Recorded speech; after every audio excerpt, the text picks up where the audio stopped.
avez 1, 2, etc. Donc, je vais vous montrer notamment la première, la seconde, la quatrième et la sixième. C'est les positions qui sont les plus fréquentes. 3 et 5, elles sont non seulement compliquées, en plus très rarement utilisées en jazz. Moi, je les maîtrise mal, donc je ne vous les montre pas. Donc, on part des pieds largeur du bassin.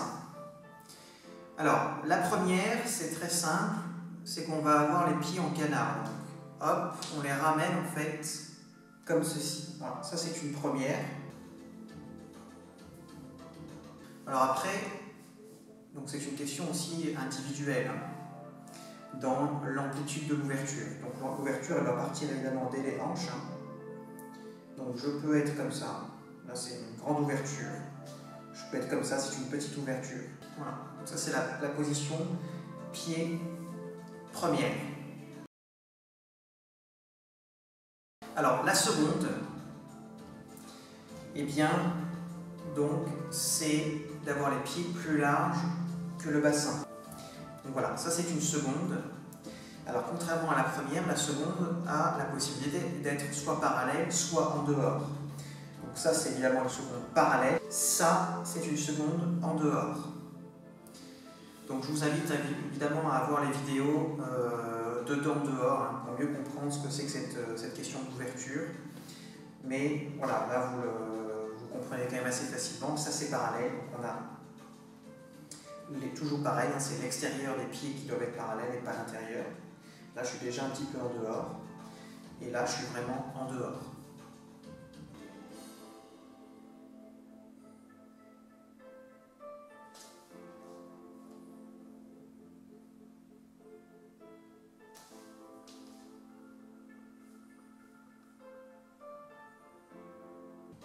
Alors la seconde, elle peut être très grande, elle peut être comme ça. Après, par contre, si c'est trop grand, quand on va vraiment être dans des chorégraphies, ça va être plus difficile. Mais effectivement, après, on peut passer en quatrième comme ça en twistant.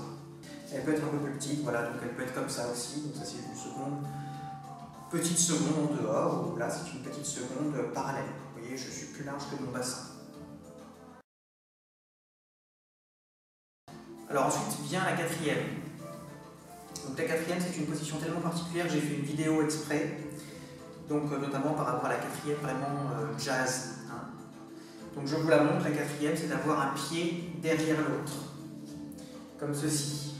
Donc après, voilà, vous voyez, déjà j'ai rajouté les bras, etc. Ça c'est après, si on rentre vraiment dans la position en tant que telle dans la danse jazz. Et en tout cas, la position quatrième, c'est simplement ça, donc le fait d'avoir un pied devant l'autre. On peut faire aussi ça, voilà. Ça c'est une quatrième.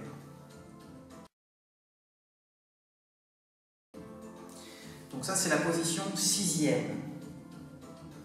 C'est extrêmement simple, c'est tout est collé. Les pieds sont collés, donc les genoux, les cuisses, tout est collé, voilà. Je suis vraiment bien tenu ici. Voilà, ça c'est la position sixième.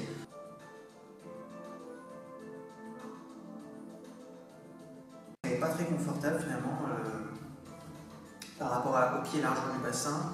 Finalement c'est plus dur, là le centre de gravité est vraiment maintenu uniquement par cette petite surface quoi, qui sont les pieds joints. Alors si je suis comme ça, déjà j'ai une aire de sustentation plus grande. Donc vous avez compris, la première ne peut être que en dehors. Si je la ferme, on retrouve une sixième.